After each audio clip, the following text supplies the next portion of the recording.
sisters of the world. Hello, everyone. May not have expected us back. We made ourselves the gag of the podcast that never records after a loss, but we're gonna break that duck this year, even if it just has to be two of us. So right now it's me and Ian. What's up? What's up, dude? How's it going?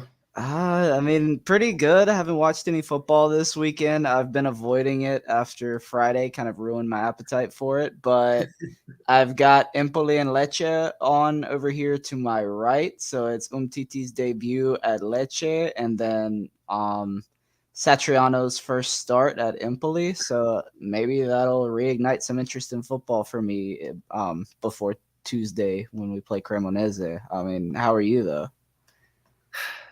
I think we've seen better days as Inter fans. I've seen worse days too, though. I mean, I've seen plenty of worse days.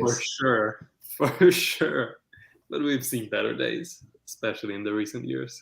Yeah, I agree with that for sure. But it is what it is. Yeah. What's the next match? It's Cremonese at home on Tuesday. That'll be trying to bounce back. I mean, it's been a rough week. I mean, you get the Champions League draw, where it's, of course, Bayern and Barcelona. So that was Thursday, right? So you get that news Thursday, I think it was. Mm-hmm. Then the match Friday, match doesn't go very well. Yesterday, I mean, it was pretty quiet. And then today, news that Lukaku has a thigh strain. Out at least for Cremonese, a doubt for the derby. And I mean, that's the only guy that I really had faith in turning the derby around after the past couple, because he always seemed to own Milan. But if he's still not fit and still having the same issues he had at Chelsea, then I mean, we're kind of up shit paddle without a creek, or up shit creek without a paddle. It sounds funnier the other way, but yeah, it's not looking good right now. Well, you don't have faith in Dzeko and Correa? I mean, I'm hoping for maybe a Lautaro Correa or maybe Aslani in the midfield, and we push up Çalhanoğlu. I saw something about that, but they were talking about playing like a 3-3-3-1 or something, and that just sounds like the worst thing I've ever heard in my life. Like, that is the ultimate just I don't even know what to call that. That's something you do in Football Manager and then get slapped like 3-1. I was about to say. All the trequartistas and registas. Yeah, no, that's just it. It's not looking good. One injury and back to what the attack looked like yesterday. I mean, not yesterday, but last year. I don't know. How are you feeling, though? Can you find any positive? Is there anything right now at this moment? The only positive about Inter that I can find is that I can finally go to Barcelona for a match and to Munich. Other than that, it's pretty bleak. I'm not gonna lie. I mean, at least it's a relegation candidate coming up. I mean, Milan's right after, but you really need a win here. You have to a confidence booster or something, man. Yeah, you can't have a lot of just undue pressure that you don't need at this point in the season. Like, I mean, I've already seen. I mean, it's just reactionary, but people calling for Inzaghi's head, and that's way too early. Yeah. I get that it's not pretty, but it's kind of what we're stuck with right now, because there's no other manager that's going to come here and that's going to take this team. So we've got to soldier on, I guess is a way to put it. But to go back to the match, I guess that's going to be our main talking point. I mean, you watched the whole thing. You've got some stats up. Does it all? I don't know. Did the stats reflect the match that you think you watched? Not really. I mean, some do, some don't. Some paint a very interesting picture, and some questionable lineup choices that maybe we could go over, but it wasn't really as straightforward as the scoreline reflects. Yeah. We were talking about it earlier. I know you have some interesting things pulled up here. I'll throw it up on the screen real quick.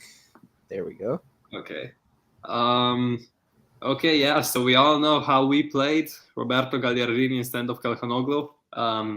There on the left, the supposed Milinkovic-Savic kryptonite. the man that has been playing every Lazio derby for the past 20 years, it seems. It was interesting. If I can just make my way down on this OSPC. First, here we have the general stats. I don't know. I mean, the attempts here, we had 8 more shots than Lazio. Same amount of shots on target. And yet we had 7 more as well off target. It was like so poor shot conversion on our part. Especially seeing how they really took their chances. You know, the Milinkovic-Savic pass to, who was it, Felipe Anderson on the first goal was of just, course, you know, it was to Felipe Anderson.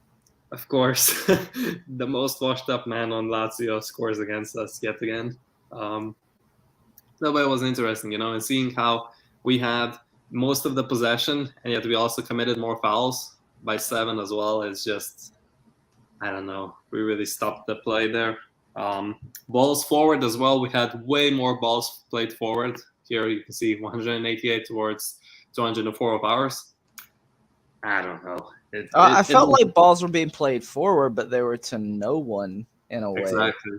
Or you'd get to the final third and then no one could find that last pass, because even though we had, you know, a decent amount of shots on goal, I didn't feel like we had good quality of chances. Like, it just felt like, get the ball in the box. This is the only time we're going to get it here, so you just better put it at the goalie somewhere, and it just it did not work. True. Did not work. Yeah, like we had 99 accurate passes in the final third and 204 total balls played forward. You know, about half of them went into the final third, and yet what did we do with them? Basically nothing. You know, and even if I was looking at the quarter ball possession, which I think is one of the most fascinating stats there. In the first 15 minutes, we had the majority of the ball, and then a little bit more here from 16 to 30. But then we just gave them the ball right until basically the end, until the final 15, 20 minutes. You know, they had most of the possession. It was at that time that they scored. So they scored the first goal here, I believe, in the 40th minute, if I'm not mistaken.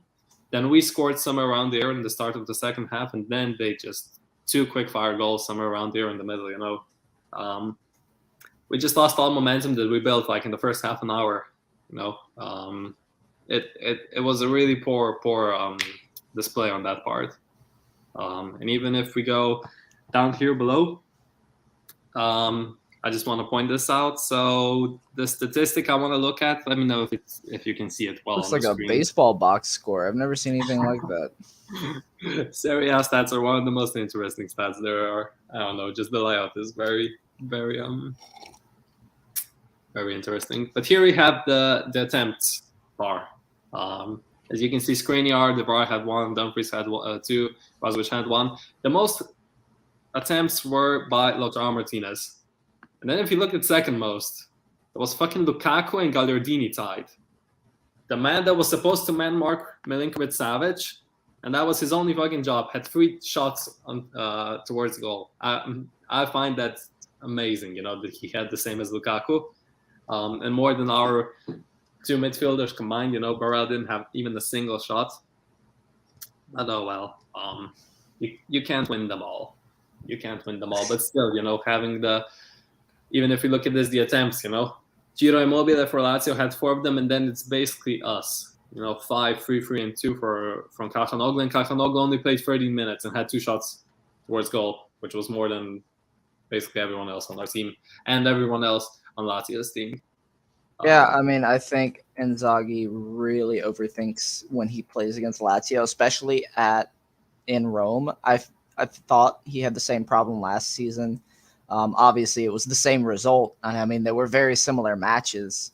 You know, I think Inter went up in that one, though. I think it was 1-0 at one point, and then 3 unanswered. But to get that and get it to 1-1 and then just collapse at 1-1 is what happened at the last one, even if, you know, all the other circumstances were a little different before. I mean, bringing in Gagliardini to start, you think he's going to man Mark Milinkovic-Savic, but when you don't have the creativity you had on the wings last season, you have to stay with your positive midfield. You can't take Calhanoglu out for Gagliardini like that. I mean, we saw the dude like step on the ball and like almost break his whole leg off. I mean, I don't know what this dude was doing. Like, leaving Milinkovic-Savic. I mean, there were other guys that were also at fault on the first goal. I think Lukaku should have been applying pressure.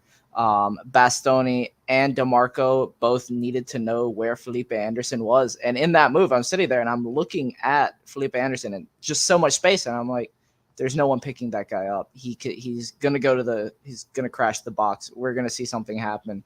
And then as soon as that ball goes up in the air, I know who it's going to because I've been looking at it.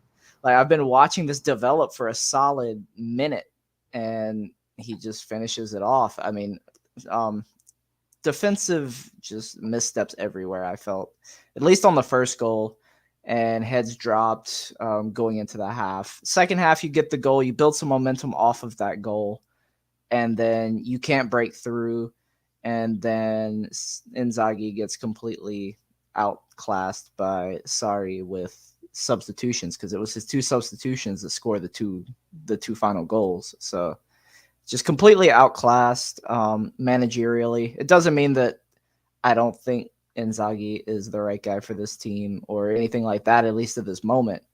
I think he overthinks Lazio too hard, because I mean, that is the club that gave him pretty much everything. So I see why it happens, but then in the flip side, he did win at home last season. So, I mean, I guess if you win there, it's not really much of a wash. I don't even know when we play Lazio again. But if you win there, I mean, it's the same amount of points you got off of Lazio last season. Go try to make up whatever points you need in other places, which winning a derby for the first time in the league since Lukaku was here last would go a long ways into helping that. But that's a ways off. But yeah, we're going to have to find points other places. That's why I would have been happy with a draw at 1-1. You didn't get these points last season.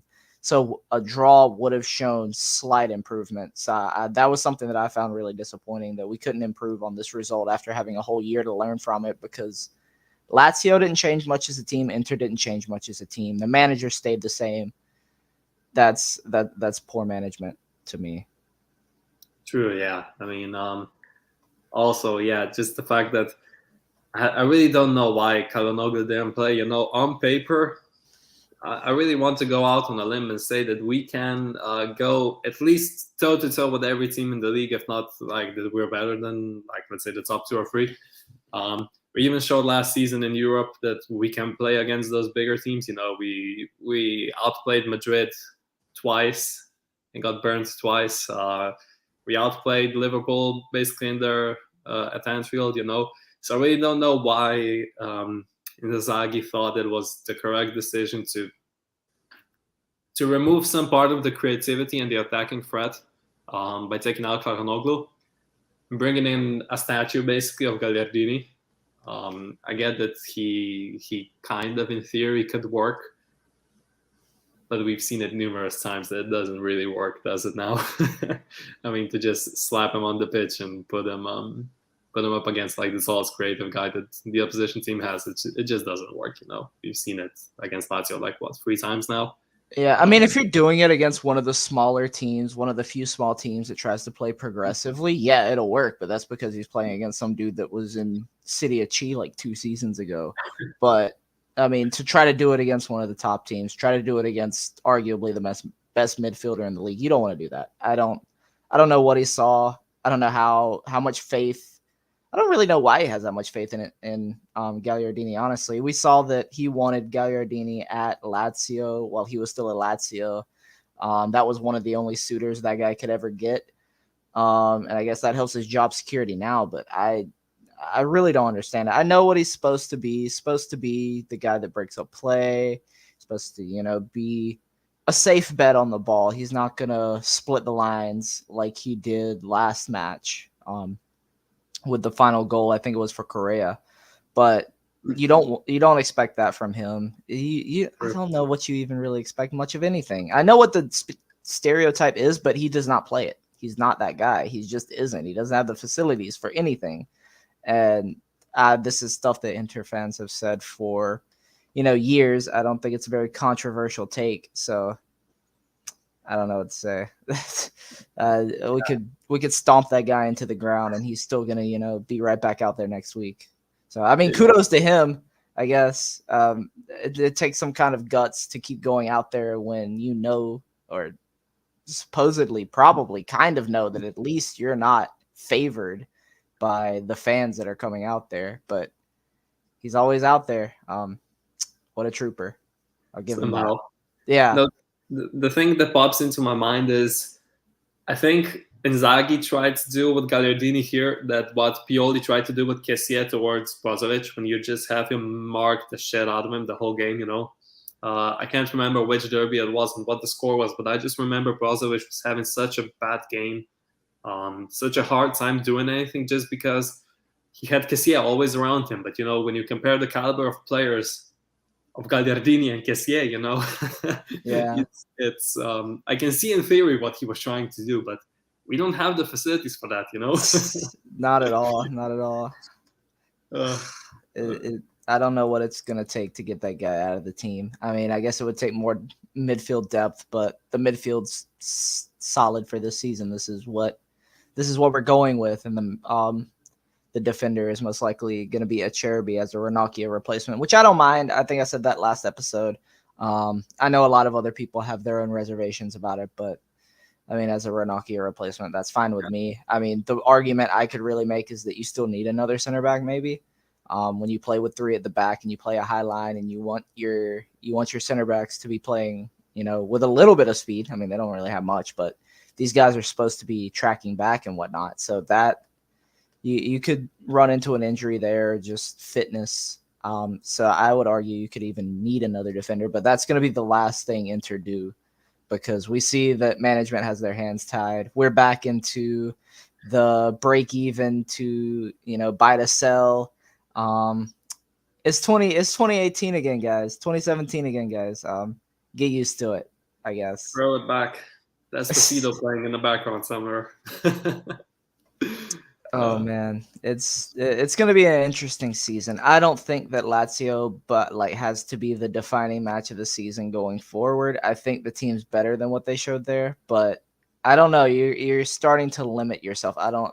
How do you feel about this? Does this really shake whatever you thought was going to be of Inter this season, or is it still early season, still trying to figure things out? But how long can you give that argument to a manager and a team that's been together for almost over an entire year now, pretty much? Yeah. I saw this on Reddit, and this is where the inspiration comes from, and I kind of agree with it. I can't remember the user if he's watching this. Thank you for this, but what I saw is that basically we played the best spell of football under Inzaghi in the first few months, and then it kind of slowly, I won't say stagnated, but it stayed the same. Also, we didn't really improve, Sometimes when a manager comes, you'll see it under Ten Hag now at United. So it starts off shaky and then it only gets better. Under Inzaghi, we peaked at the beginning and then kind of a little bit fell off, and then we just stayed here, You could argue that some of the European performances were amazing, The Liverpool match comes to mind. Some of the games towards the end of the season, the Copa finals, and all that. But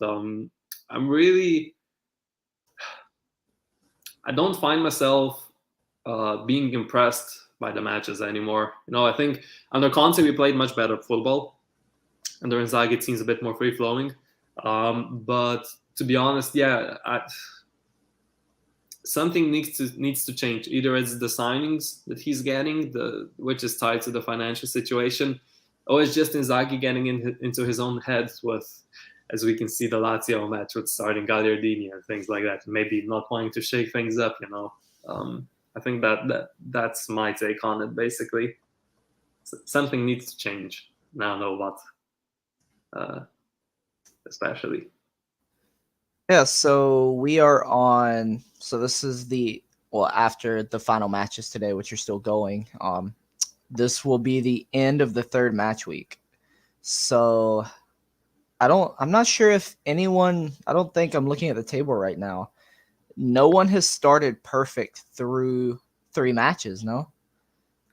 Even Napoli have drawn, if I'm not mistaken, because The They're drawing highest right point. now. Because I see they're still on 7 points technically, unless it's one of these live Yeah, they're things. live right now. It's the 7th minute. Yeah. So Napoli, I guess they would be the only team that have a perfect start to the season, I believe. Mm-hmm. By the best player in the league, by the Kazakhstanian or whatever he is. Yeah, so that'll be they beat Verona 5-2, Monza 4-0. This is their first semi-test against Fiorentina. They're the only team that can go into this, the end of this match week perfect. And that's one of the only things that really gives me hope. I mean, if Napoli are to draw today, they're only 1 point ahead. You're only 1 point off the pace that's currently set by 1, 2, 3, 4, 5, 6 teams ahead of you.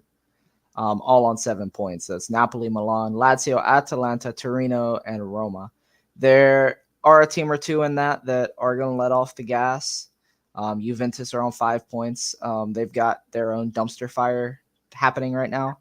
I don't know. It's having to look at things, and I know it's very early, but if you're going to slip up, get it out of the way early. We saw it in the second season of Conte. A little bit of scuffle at the beginning, and then everything stabilized. I mean, they're two very different managers, but I would take the slip-ups coming early rather than when they usually come, which we know is December to about March.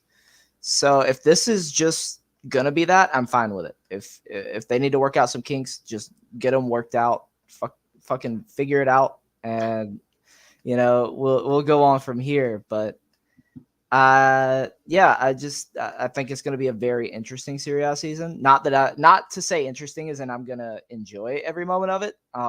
It's already fucking getting a little tough, but I think Inter will be at least a stone's throw away from first place for most of the season, just because I think that's going to be a very packed front pack of Serie A.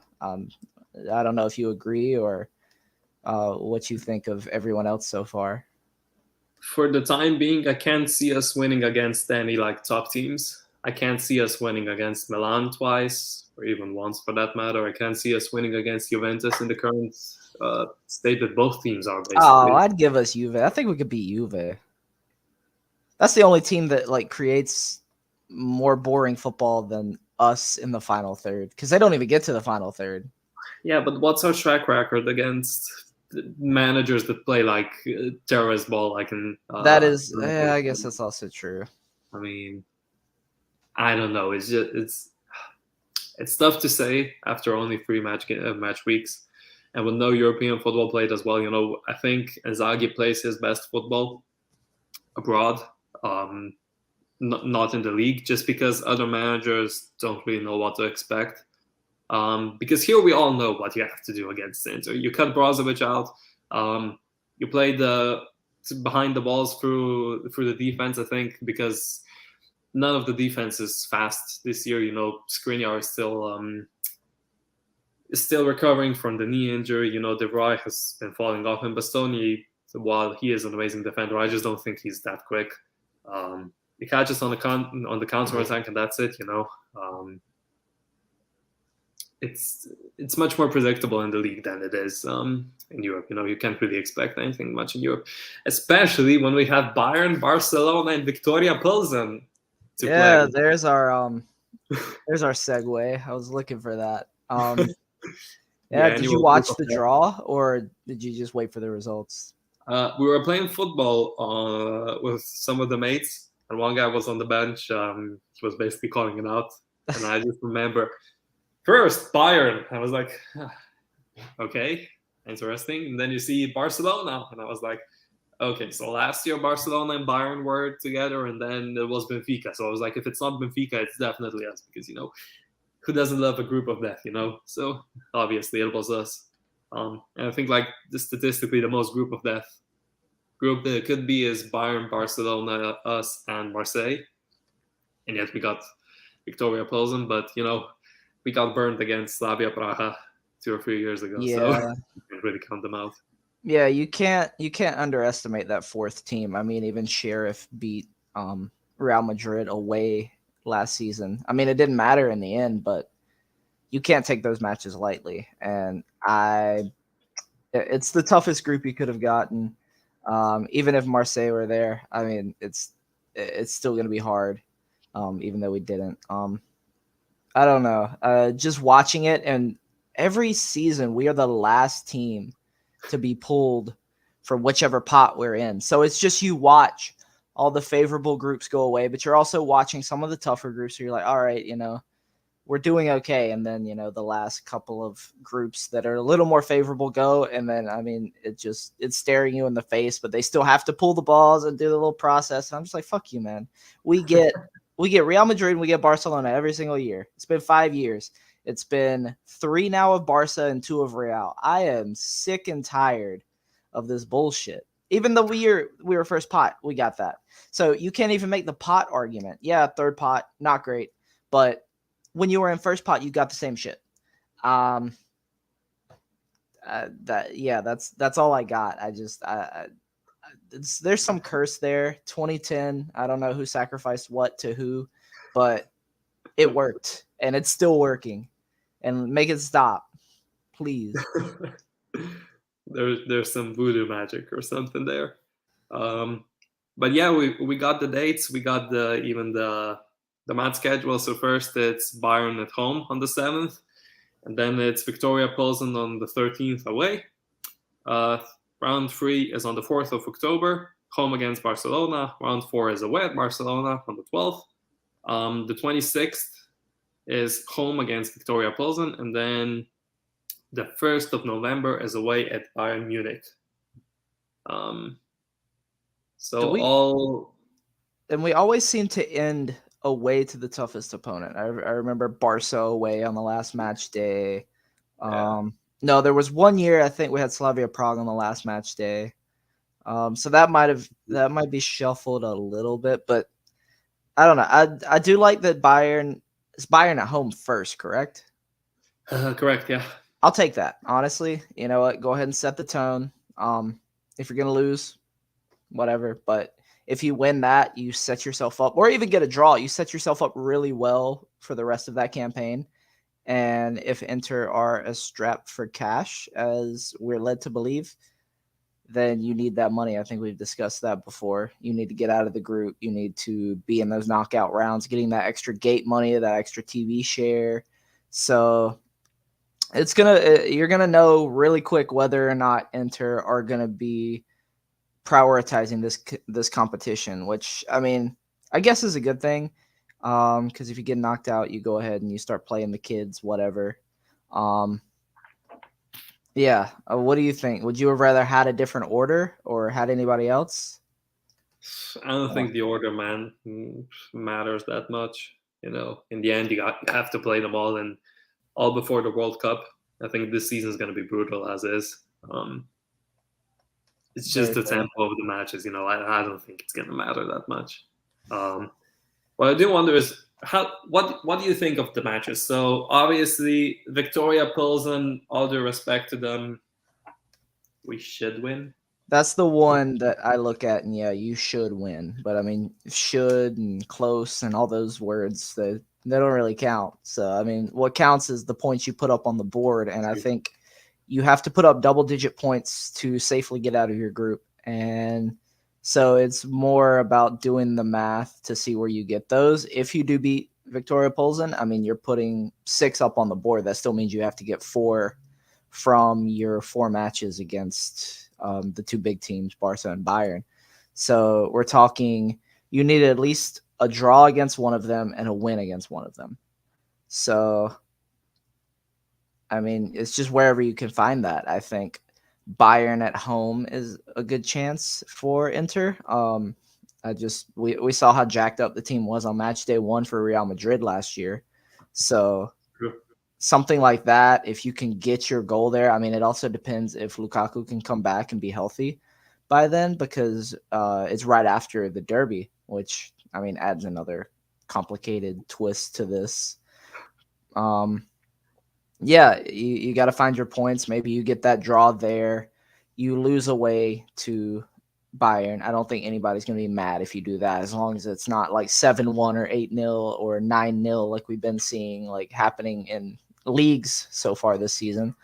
Then Barca, I mean, maybe you get a draw at the Camp Nou. I mean, I haven't watched much of Barca this season. I know that they look better than they did last, but they're still not what they were with Messi. Barca are playing right now. So 2 goals by Lewandowski, 1 goal by Pedri, assist by Usman Dembele twice, and assist by Rafinha. So that sounds scary. So yeah, if you get a draw away, that's massive. But you almost have to win at home against Barcelona. That's your most winnable of the 4 matches against the big team. So you need a win there, and then you need a draw somewhere to get to 10. And that's assuming that Barca slips somewhere, because I think Bayern hasn't topped. Like, Bayern has been – they haven't not topped a group in, like, forever. Like, it's been a really long time since they haven't topped their group. Let me try and find the yeah. stats. Yeah, I'm not sure the exact stat, but I would say over under it's around 7, because they're just automatic, and they haven't lost in a while too in the group stages. I think they were they the first to do back-to-back unbeaten. That wouldn't surprise me. That wouldn't surprise me at all. Honestly, yeah. Honestly. Like, they're the gold standard in that competition. So, yeah. I mean, if you want to be the best, you got to beat the best. It'll be a good watermark test for Inter, but I mean, if you take Lazio as even the first test of the season, it's not been promising. I mean, I saw the stat today as to who it's most likely to top the groups and who is most likely to proceed to the final. And I can't remember the last time I haven't seen Bayern Munich up top. You know, I think odds gave us about a 40% chance of making it out of the group. I think that might be a little generous. Yeah. But yeah, that's something interesting. Okay, so last season they topped it. No, but yeah, realistically, we should win against Victoria Plzen, all due respect. I can see us maybe stealing a win against Barcelona if they really screw it up somehow, but they have Lewandowski, Dembele, Pedri, Rafinha. They still have Frankie de Jong. You know, the only weak thing that I can see is the defense. If somehow they don't manage to register certain signings, you know, like Julius Koundé and stuff like that. But yeah, I don't know, man. It's going to be a hell of a season, to call it like that. It's going to be an interesting season for us. Yeah, it's very much a baptism by fire here early. I mean, you get your little easy handoff at the beginning, your 2 easy matches. Then Lazio's your test. I mean, that's already been a failure. Cremonese, that's your chance to, you know, not get the alarm bells going next or going yet. Then you have to play Milan. I don't know if that's a home or away derby, but you need at least a draw out of that. And then you go into Bayern, and you need at least a draw out of that. And I hate to say at least a draw. I hate to look at the team like that, but that's what you got to do. If this is what Inter are right now, you've got to be hoping for draws, especially if Lukaku's not there. You're not going to be getting the same production you would have liked. Maybe Correa has a better season this year. That's about the only hope you can have, because I don't think we know what you get with Dzeko. We know it doesn't work with Lautaro. So it could be a long few weeks if Lukaku is out. Indra Hari asking how long he's going to be out. He's definitely out against Cremonese. He's a doubt for Milan. Could be back against Bayern. Could be back against Milan even, maybe, if we're lucky.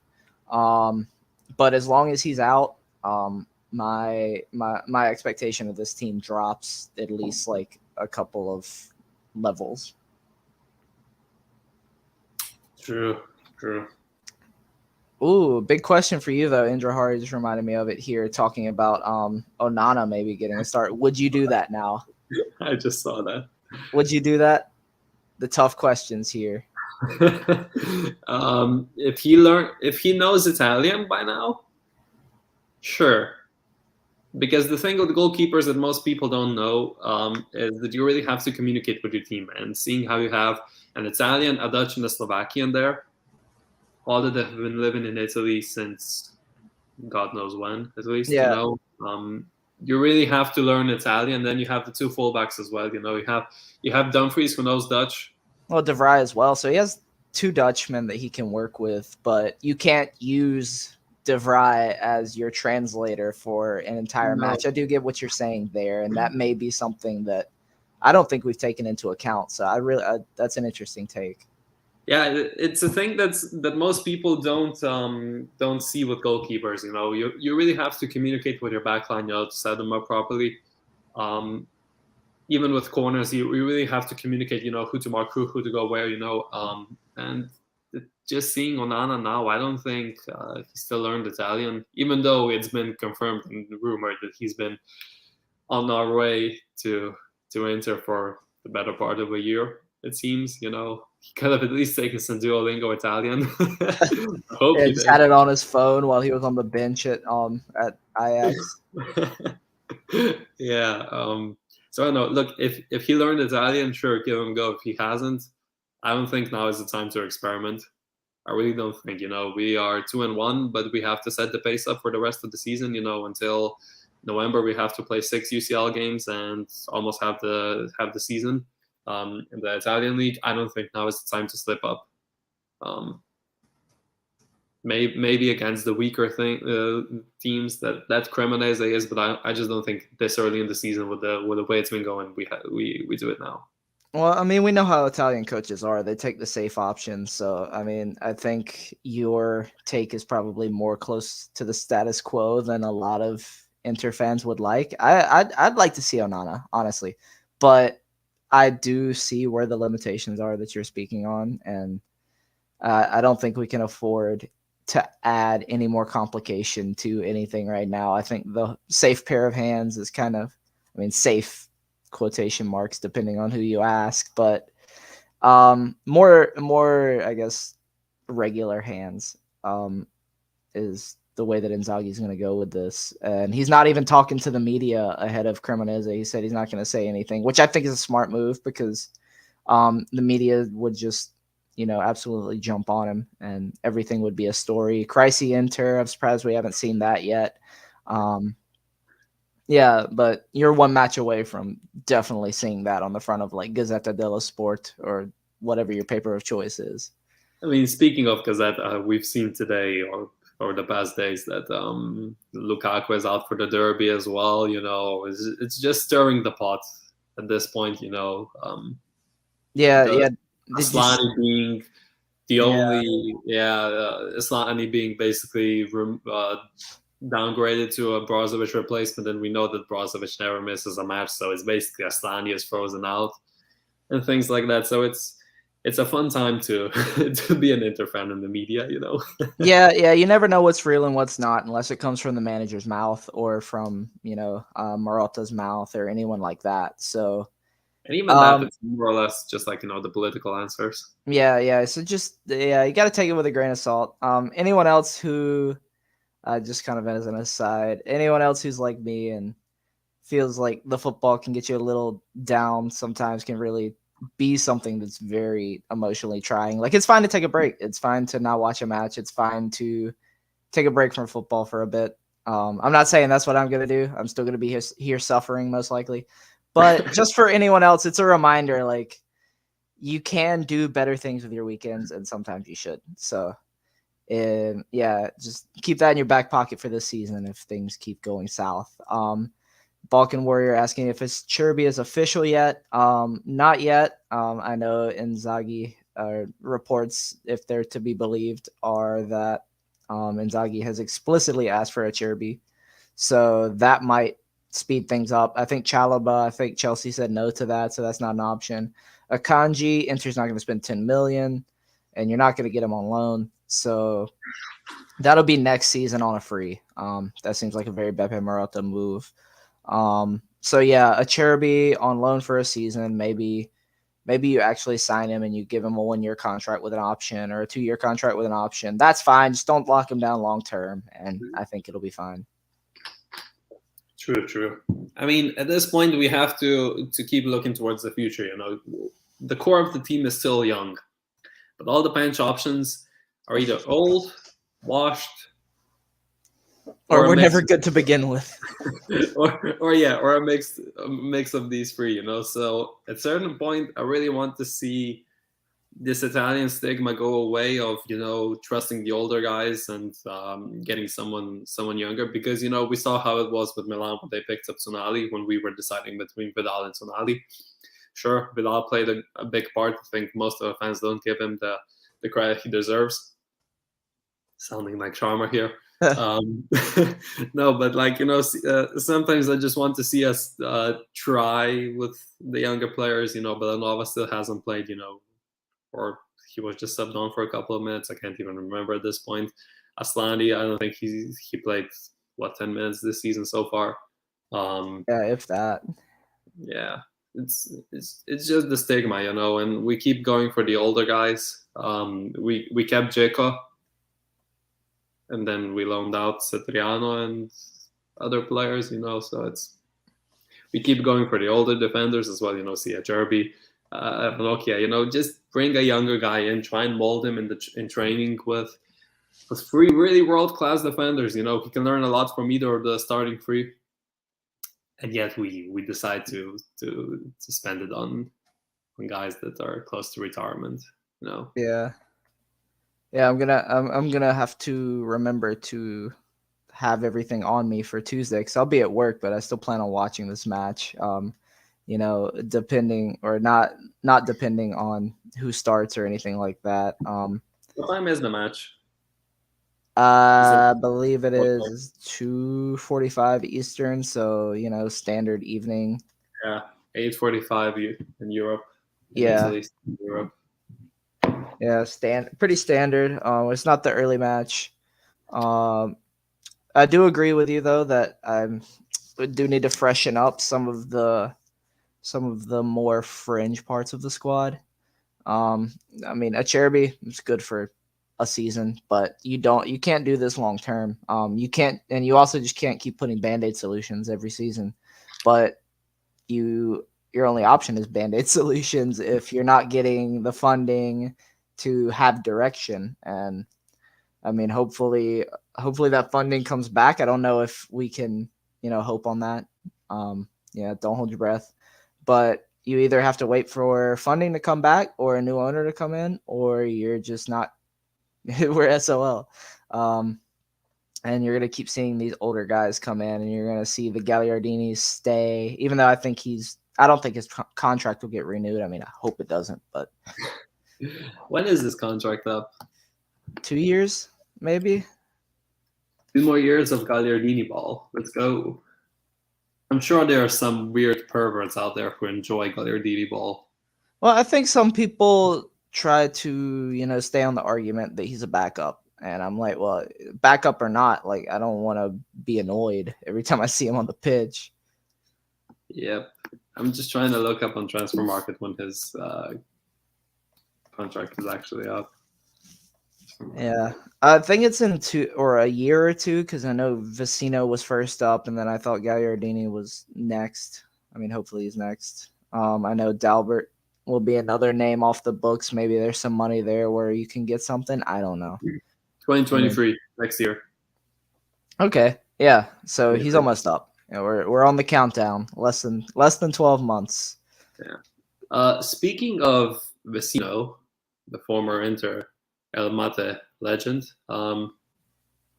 he was the fastest player yesterday on the game. He had the highest pace stat of 11 kilometers. The highest sprint speed or like distance covered? No, just the highest pace. I think the Okay, highest. so average speed. The average speed as well. Yeah, I mean, it's interesting to me because he worked with Sarri at Empoli once upon a time. So I don't know if we're going to see a rejuvenation out of him. I was actually pretty confident seeing that, you know, most of that a good part of the heart of the Lazio team was going to be Vecino, Romagnoli, and Patrick. I thought Lukaku was going to have a good game against that.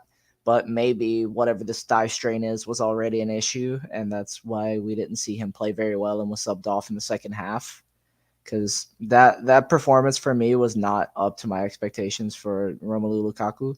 I mean, I'll take, like, if he gets a goal or an assist and still doesn't have the best match, I can excuse that because you're still contributing. But when you're not contributing and things look bad, I mean, I don't know what to say. That I'm usually, one of the guys that gives him the benefit of the doubt, but he knows what he came back for, and if he's not gonna live up to it, then what's the point? I saw a stat. There it is. So it's received pressure stat by Serie A, and it is how much the player with the ball is pressed by the opposition team. It depends on speed, running direction, and distance from the opponent, yada, yada, yada. Our most pressured guy was Lukaku for 75% of the time he had the ball. You want to know how much Milinkovic-Savic was with the Gagliardini, the SMS stopper on the pitch? None. 59%.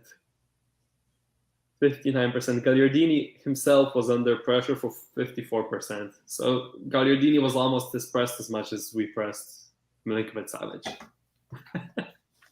That's a shame.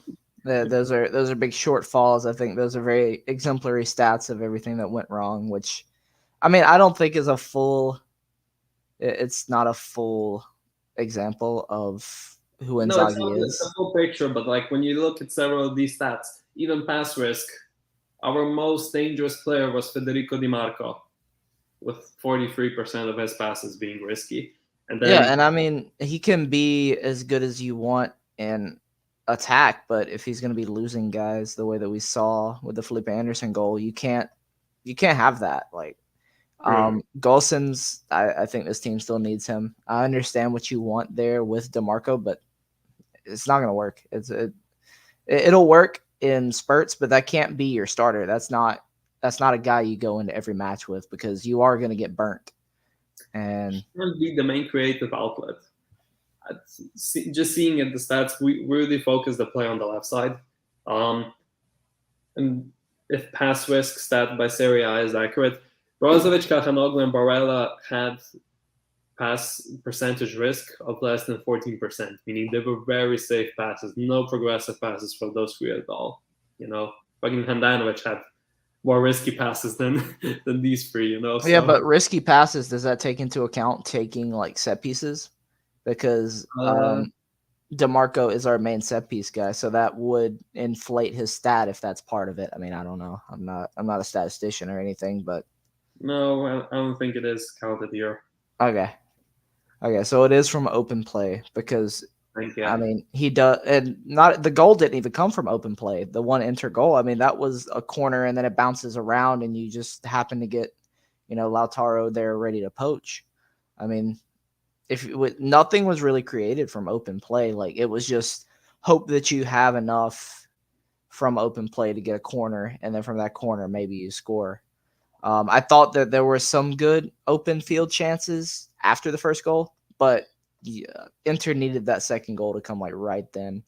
If it would have been a 1-2 punch to take the lead, I think we're talking about a different match.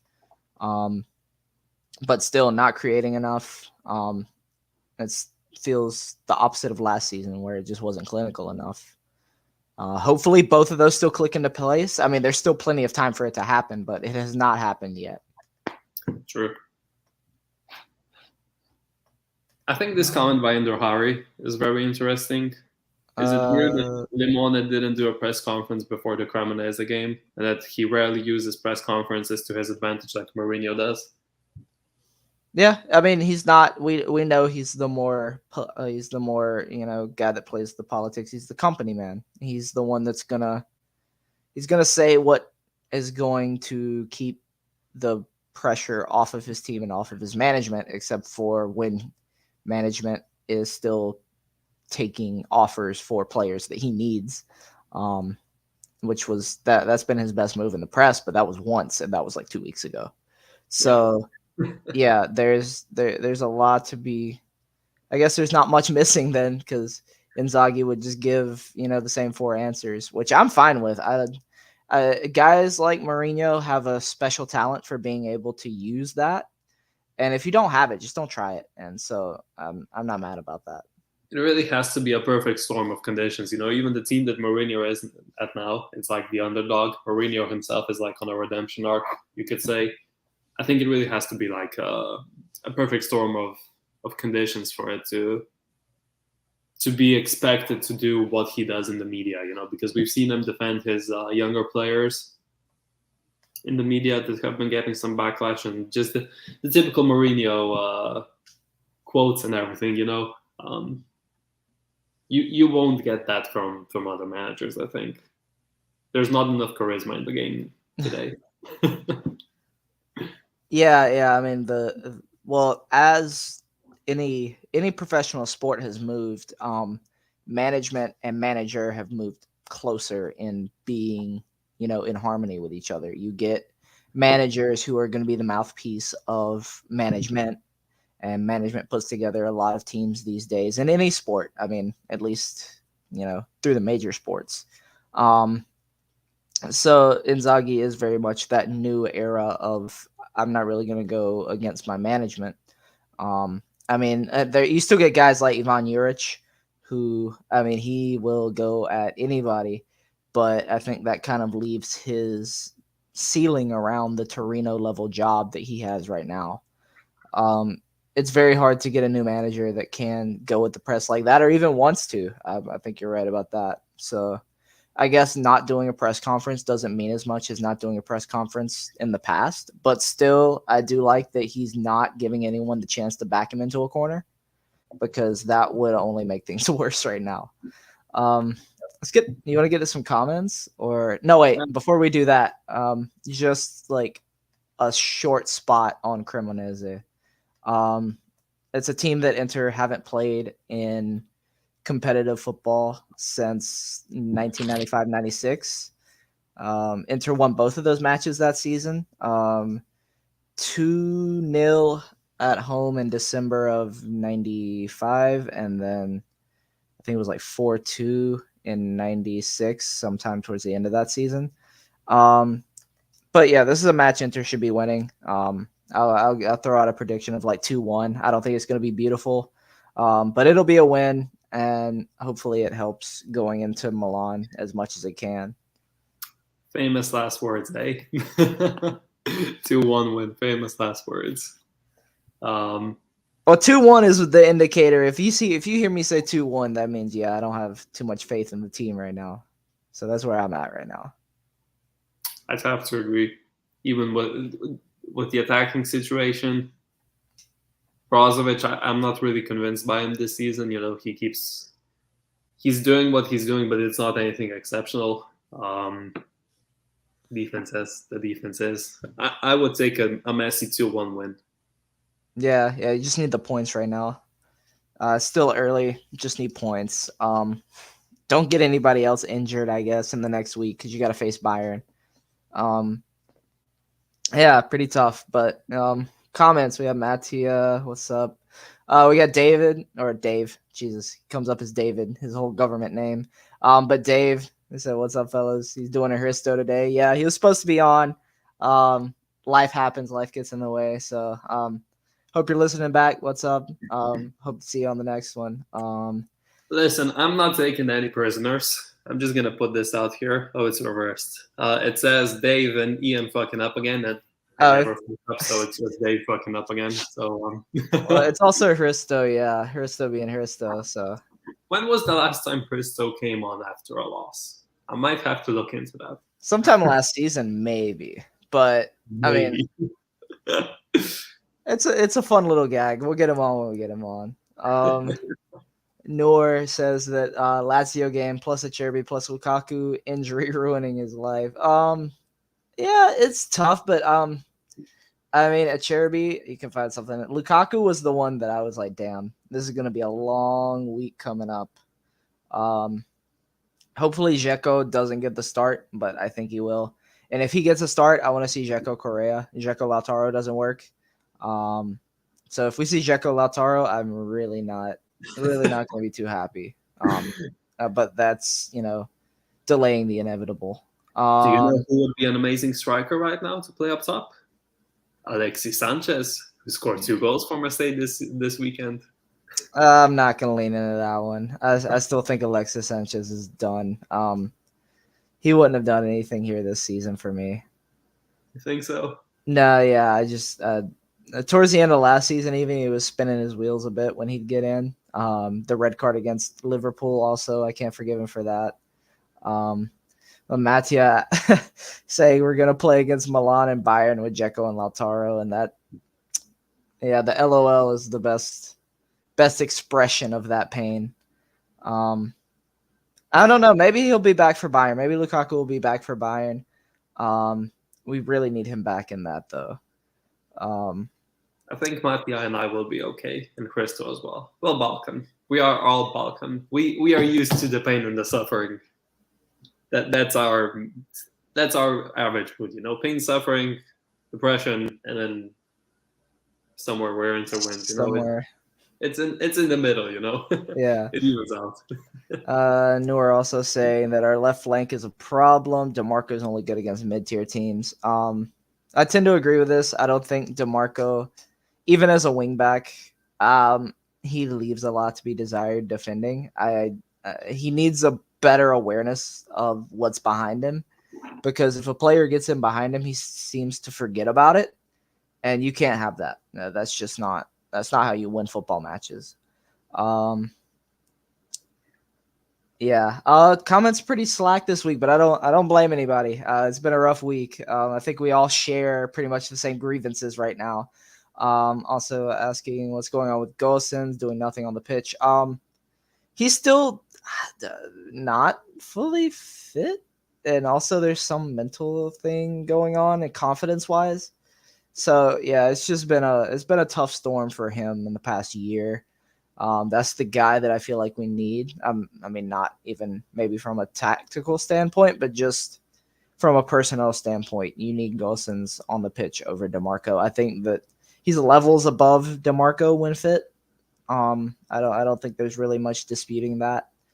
Even if you're playing with two very forward-thinking, guys who aren't looking to pass as much, that are looking more to score in both Dumfries and Gosens, it adds something that I feel like we don't have with DeMarco. Because with DeMarco, I mean, he's got a good left foot.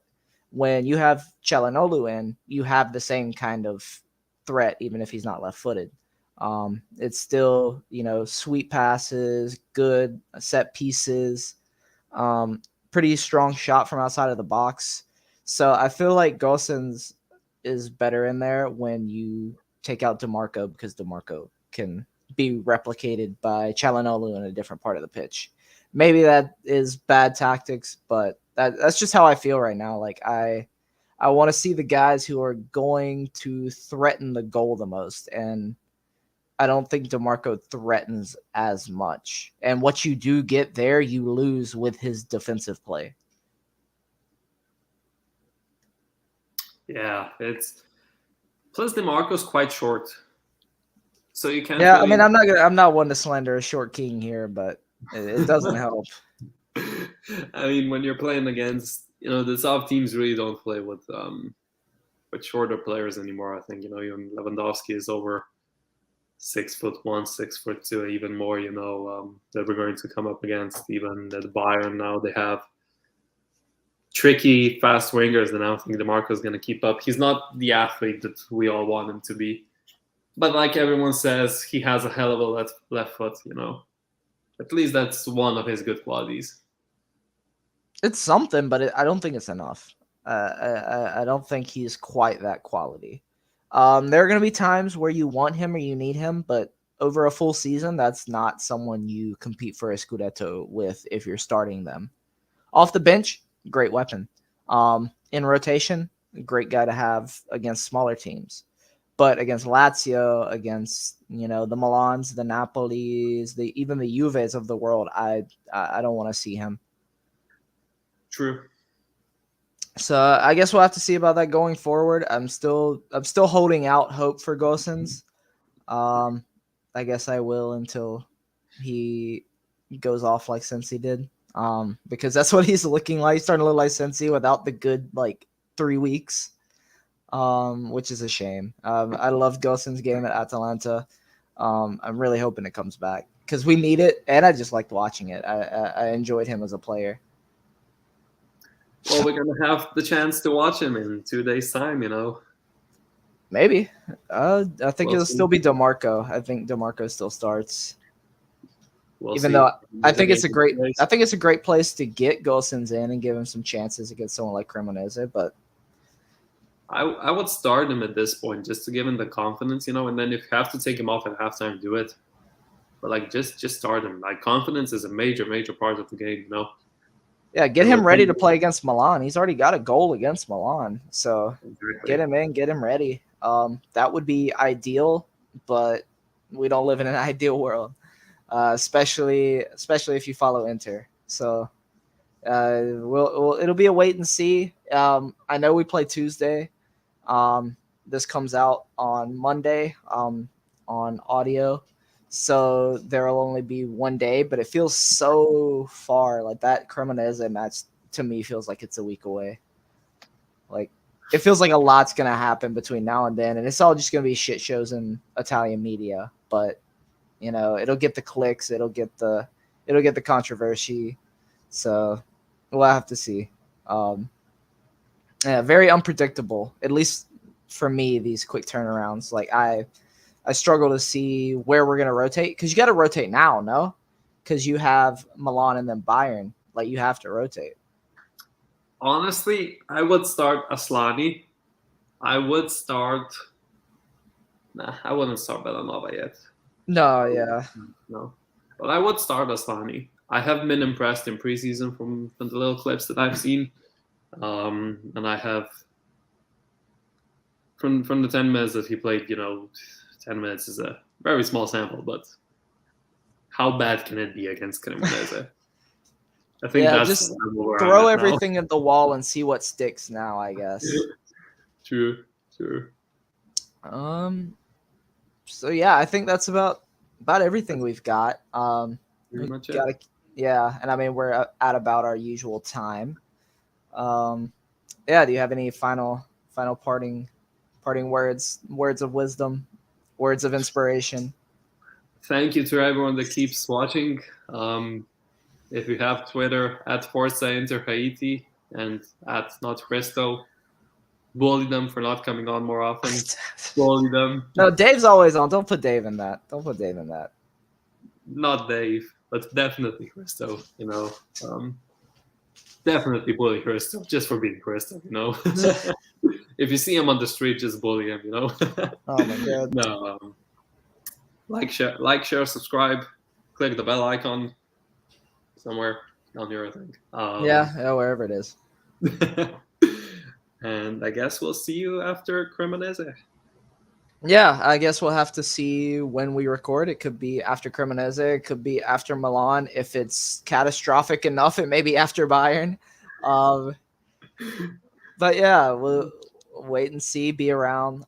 Follow us on Twitter. That's where you get most of our updates. Turn on our notifications there. I promise we don't bombard with notifications. You just get it when you need it. And yeah, so we'll see you all whenever the next time is. Peace.